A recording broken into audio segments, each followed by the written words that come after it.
പാർട്ടിയിൽ നിന്ന് പുറത്തുപോയവർ ജയിച്ചത് പ്രധാന കാര്യമായി കരുതേണ്ടതില്ലെന്ന് CPM പോളിറ്റ് ബ്യൂറോ അംഗം എ വിജയരാഘവൻ. കണ്ണൂരിലെ ജനവിധിയുടെ സ്വഭാവം പരിശോധിക്കും.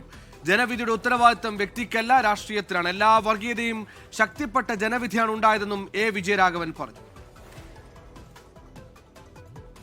ഈ തെരഞ്ഞെടുപ്പിൽ ശക്തിപ്പെട്ടിട്ടുണ്ട് കേരള രാഷ്ട്രീയം. അപ്പോൾ എല്ലാ വർഗീയതയും ശക്തിപ്പെട്ട് ഇടതുപക്ഷ വിരുദ്ധമായി പ്രവർത്തിച്ചു.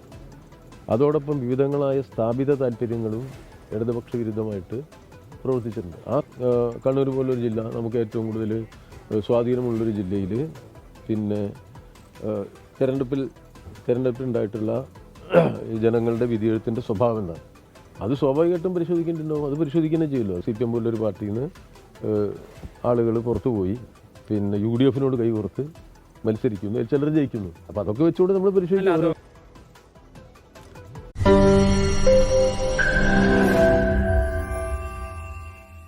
ലോകത്തെവിടെയായാലും ഏത് സമയത്തും 24 വാർത്തകളും ഓഗ്മെന്റഡ് റിയാലിറ്റി പാക്കേജുകളും എക്സ്പ്ലെയിനറുകളും വിശദമായി കാണാൻ ഞങ്ങളുടെ YouTube ചാനൽ നിങ്ങൾക്ക് സബ്സ്ക്രൈബ് ചെയ്യാം.